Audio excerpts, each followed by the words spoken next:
오늘 3배의 크신 하나님의 은혜가 예비된 줄 믿습니다. 오늘은 서로에게 이렇게 축복했으면 좋겠어요. 당신을 보니 하나님을 본 것 같습니다. 시작.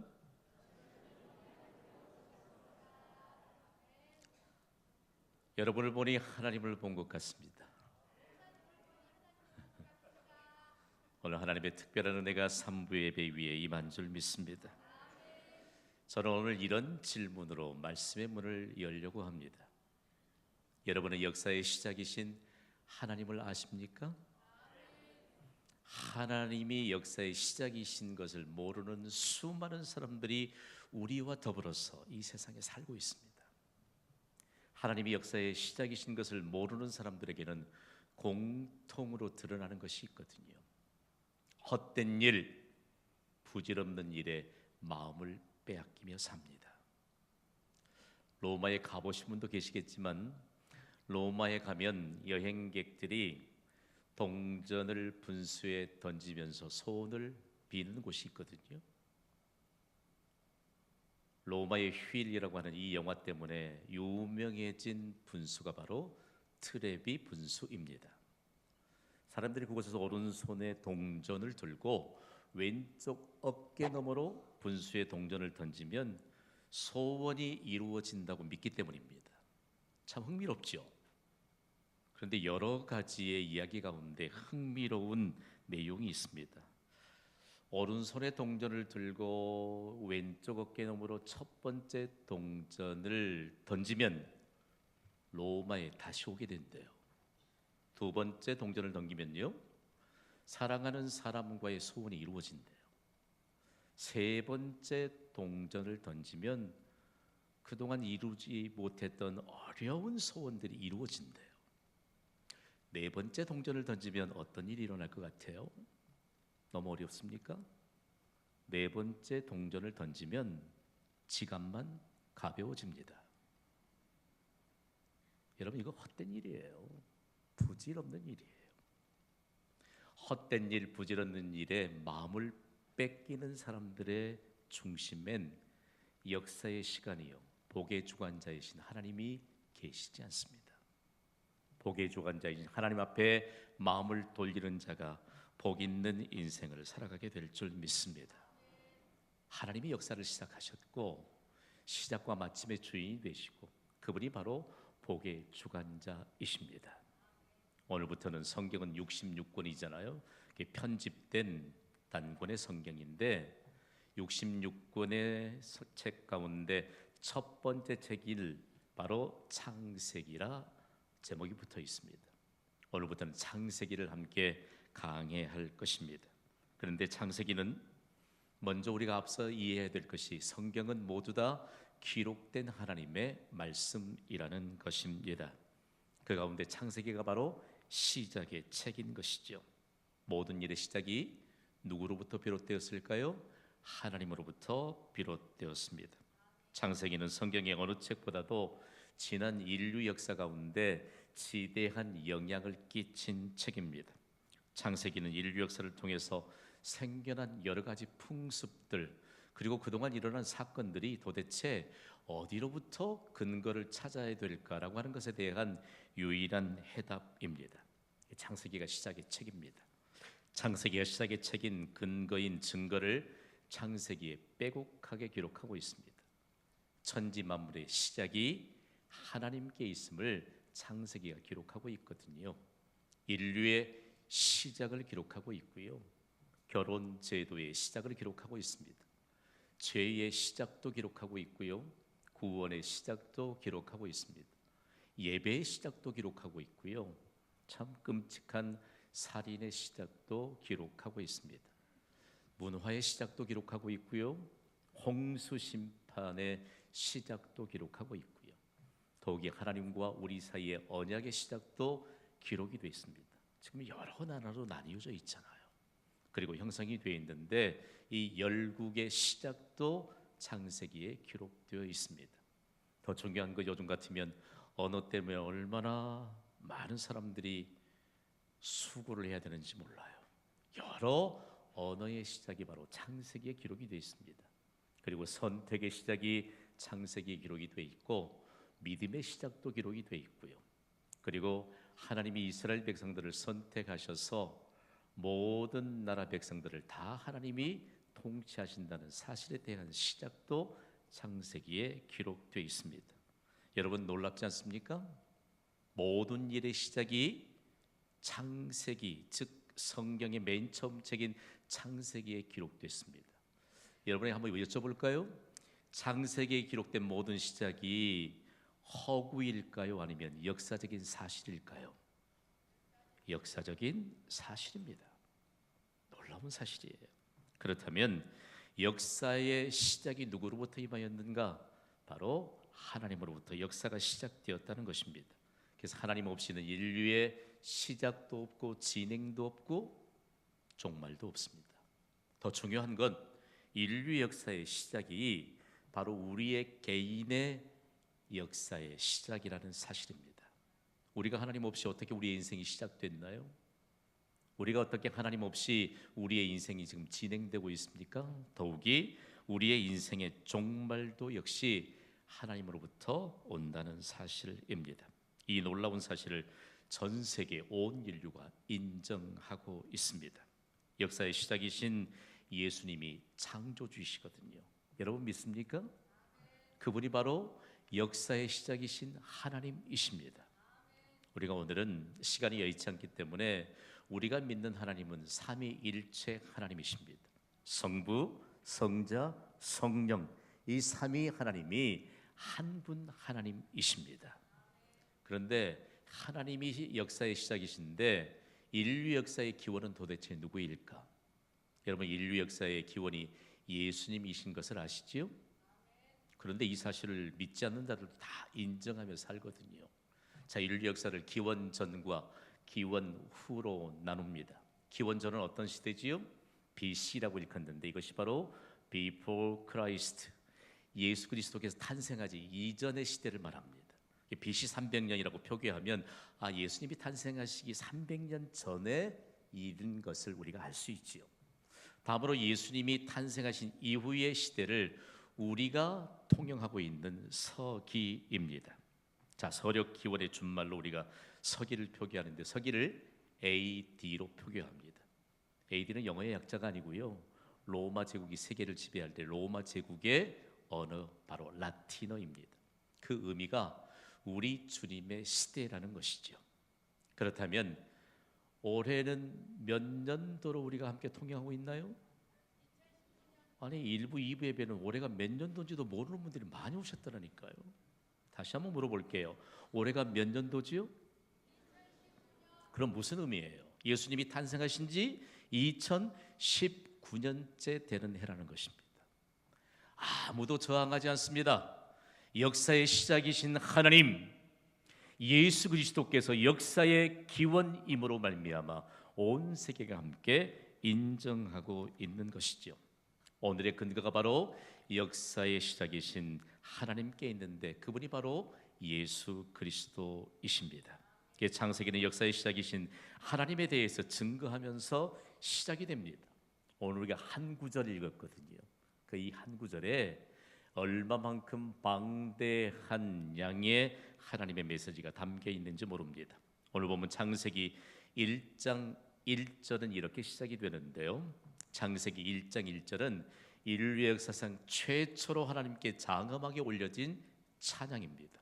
그냥 힘없이 읽으면 안 돼요. 여러분이 다 애창하는 애창곡이 있죠. 그런 거 머리에 띠를 두르면서도 뭘 흔들어 치면서도 힘껏 부르잖아요. 그렇죠. 그러니까 이 창세기 1장 1절은 우리가 소리 높여 기쁨의 노래를 부르듯이 읽어야 돼요. 준비되셨나요? 시작.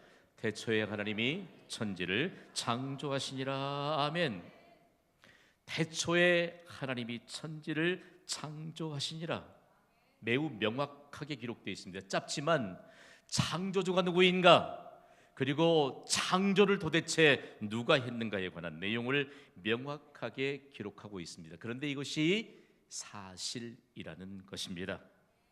우리 한글어 성경에는 4개의 단어로 기록되어 있잖아요. 태초에 하나님이 천지를 창조하시니라. 근데 구약 성경은 원문이 바로 히브리어거든요. 히브리어에는 7개의 단어로 기록하고 있습니다. 자, 좀 기억을 되살려 봅시다. 하늘을 상징하는 숫자는 몇이지요? 3입니다. 성부, 성자, 성령, 삼위일체 하나님을 상징하죠. 땅을 상징하는 숫자는 몇이지요? 4입니다. 동서남북 사방입니다.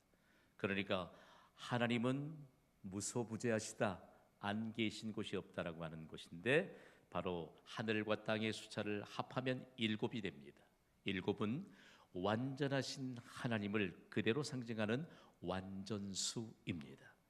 창세기 1장 1절로 완전하신 하나님, 그리고 완전하신 하나님의 은혜를 누가 누릴 수 있는가를 구체적으로 밝히고 있습니다. 그래서 첫 번째 찬양인 창세기 1장 1절에는 삼중적인 하나님의 목적이 담겨 있습니다. 매우 중요합니다. 자, 먼저 창조주를 소개합니다. 여러분에게 물을 텐데 여러분이 대답 크게 하세요. 창조주는 누구이시지요? 하나님이세요. 이 목적이 담겨 있어요. 두 번째는 세상의 기원을 설명하고 있습니다. 세상의 시작이 누구로부터 임한 것이냐? 바로 하나님으로부터 임하였다. 마지막으로는 과거의 하나님의 일과 미래의 하나님의 일을 묶어줍니다. 따라하겠습니다. 태초에 하나님이 천지를 창조하시니라.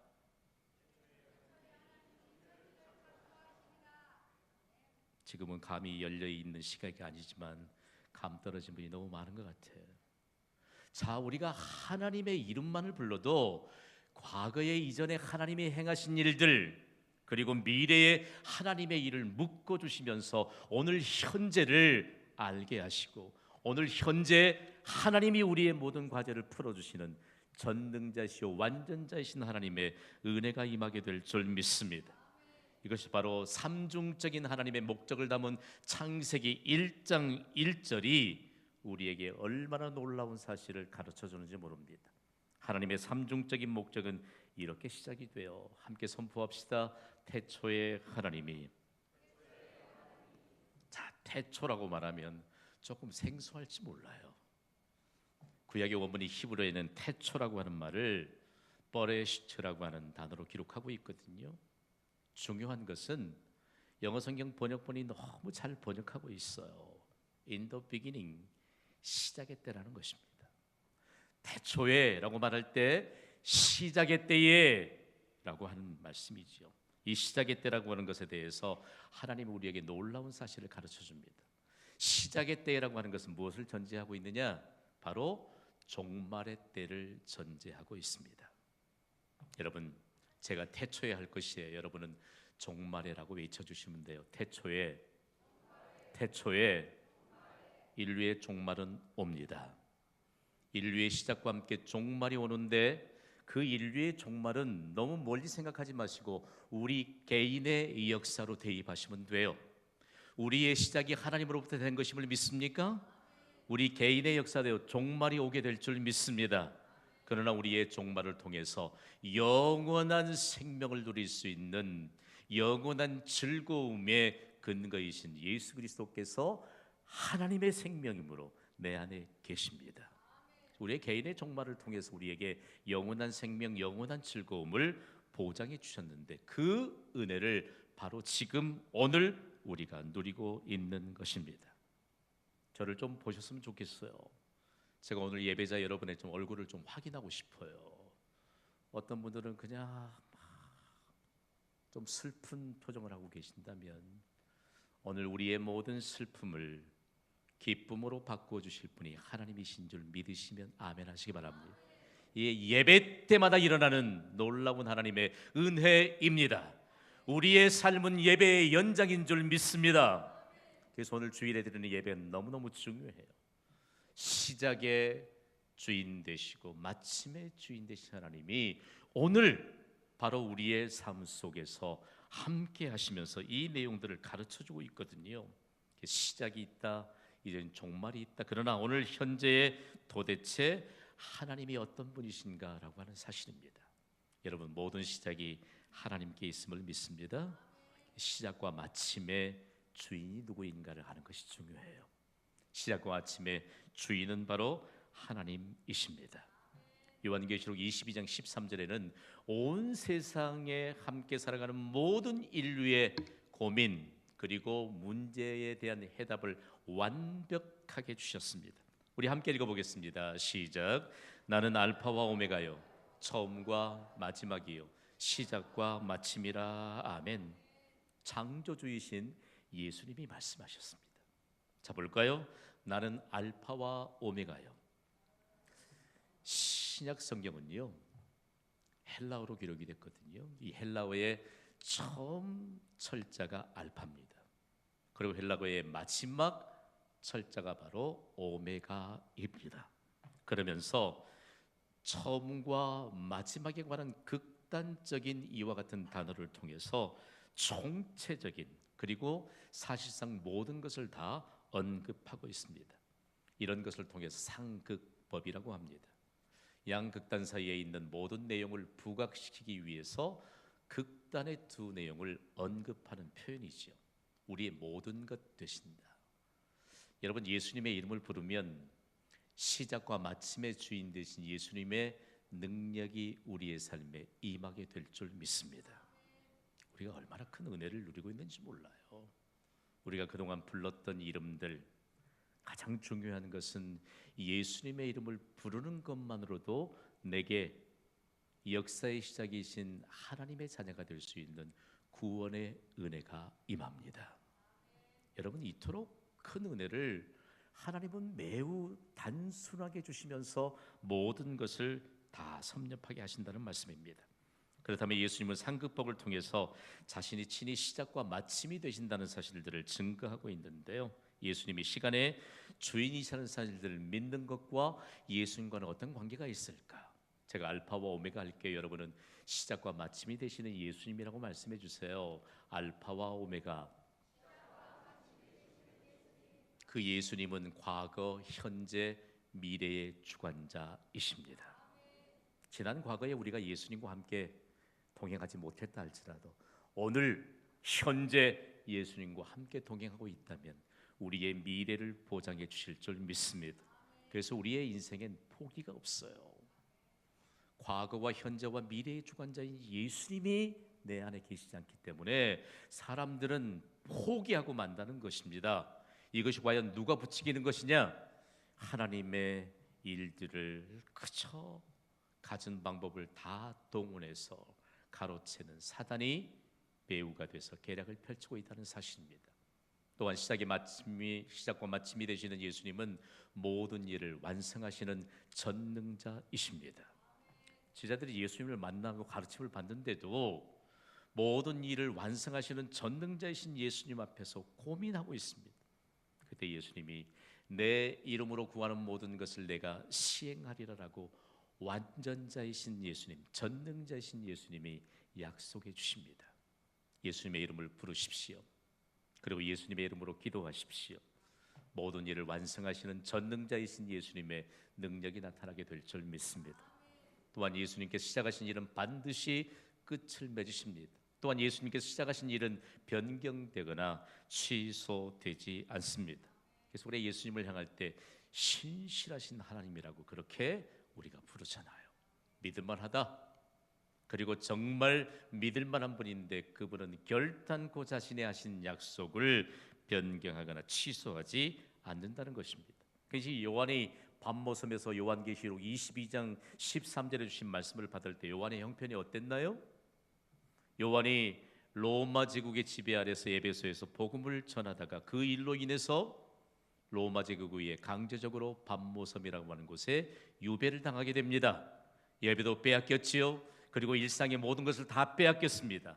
그러면서 그 답답한 곳에서 동굴에서 하나님을 향해 기도할 때 이미 너에게 고난이 시작되었으나 알파와 오메가 되시는 예수님께서 그 고난의 시작과 함께 더불어서 그 고난의 마침이 너에게 축복이 될 것이고 모든 일의 해답인 하나님의 영광이 될 것이라고 주신 말씀이 바로 알파와 오메가에 관한 말씀입니다.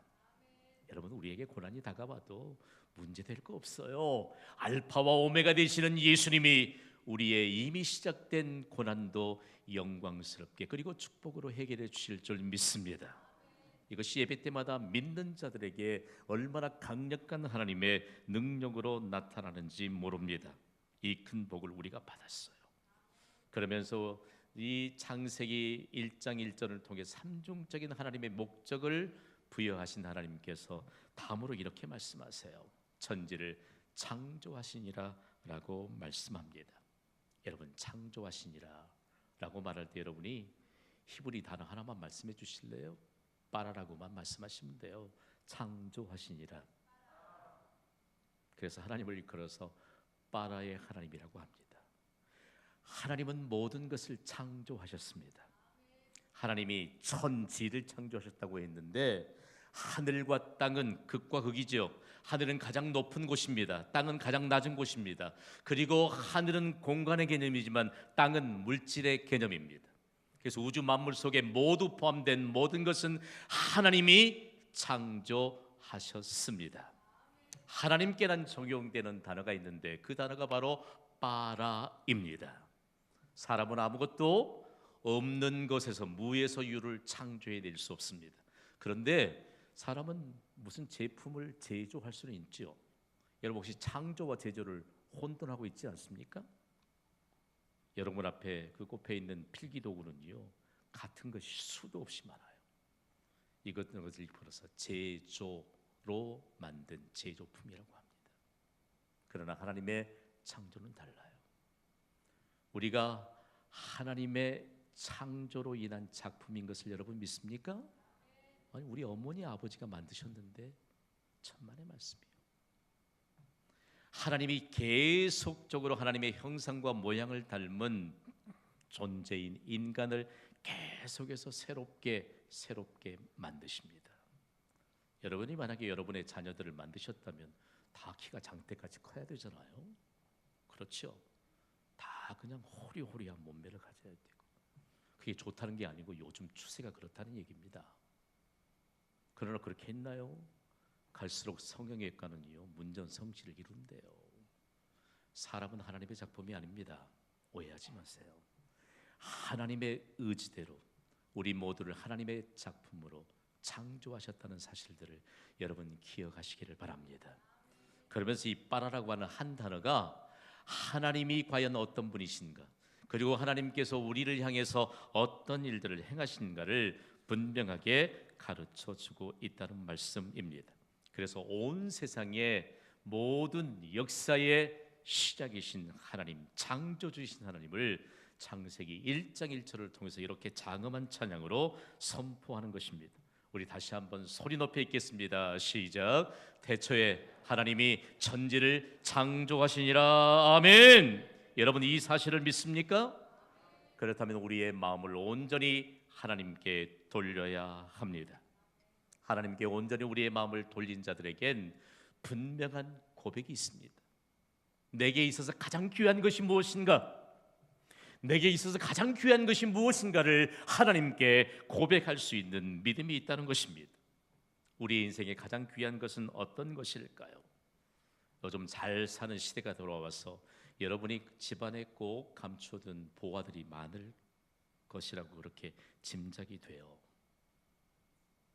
세상의 가치로는 환산할 수 없는 이런 절대적인 가치를 지닌 보화를 가진 사람이 있었습니다. 누구일까 궁금하지 않습니까? 혹시 여러분이 잘 알고 있는 그런 사람들이 아니에요.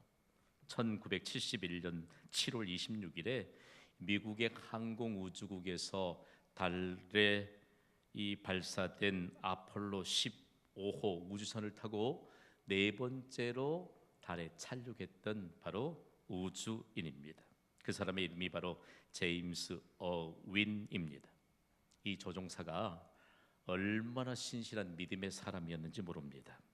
그에게 네 번째로 달에 착륙하도록 아폴로 15호를 띄웠을 때 그에게 주어진 여러 미션들이 있었습니다. 그 가운데 하나가 달에서 하얀 돌을 찾으라. 그런데 이 하얀 돌이 얼마나 중요한 돌일까라고 하는 것인데요, 이 하얀 돌이 하나님이 만드신 달을 연구하는 가장 중요한 기초 자료가 되고, 그리고 하나님이 만드신 온 우주 만물에 대한 아주 구체적인 자료가 되는데, 그에게 이 미션이 주어졌을 때 사람들이 기대했다고 합니다. 왜요? 이 사람은 온 우주를 창조하신 하나님을 그렇게 신뢰하는 믿음으로 살았던 그리스도인이었음을 알았기 때문입니다. 첫째 날엔 찾았을까요? 못 찾았을까요? 못 찾았습니다. 그러나 둘째 날에 그 미션으로 주어졌던 하얀 돌을 찾았습니다. 그런데 놀랍게도 영국의 과학자였던 패트릭 모에 의해서 이 제임스 어윈이 이 하얀 돌을 찾기도 전에 이 돌에 대한 명칭이 붙여졌거든요. 다름 아닌 창세기의 돌입니다. 그가 이 창세기의 돌, 하얀 돌을 찾아서 다시 지구로 돌아왔을 때 이 돌의 값이요, 지구를 몽땅 팔아도 살 수 없을 만한 그런 값으로 천정부지로 솟아올랐습니다. 그 돌과 함께 그는 너무나도 이 인류 역사상 정말 영웅이 되었던 것입니다. 최고의 돌, 달에서 캐낸 최고의 보석을 가진 자가 누구인가? 제임스 어윈인데, 이 제임스 어윈이 그 돌을 하나로 인해서 영웅이 됐습니다. 그런데 놀라운 사실은 얼마 지나지 않아서 제임스 어윈을 하나님이 선교사로 부르셨습니다. 그러면서 그가 세계 곳곳에 가서 복음을 전하는데, 그가 달에서 채취해 왔던 이 하얀 돌, 창세기의 돌은 직접 갖고 다닐 수가 없잖아요. 그 모형을 만들어서 그 돌을 가지고 가는 곳곳마다 이 돌에 대한 메시지를 증거했던 것입니다. 여러분, 이 돌이 지구상에서 가장 값비싼 보화입니다 라고 말하지 않고요, 그가 사람들에게, 듣는 사람들에게 감동을 주었던 그의 메시지, 그의 간증을 제가 발췌해서 여러분과 함께 잠시 나누려고 합니다. 제가 달에서 찾아낸 이 돌은 제 인생을 보람있게 해주었습니다. 그러나 중요한 사실은 이 돌이 제 인생의 구원을 가져다 주지는 못하였습니다. 이 돌이 저의 고독을 해결해 주지 못하였습니다.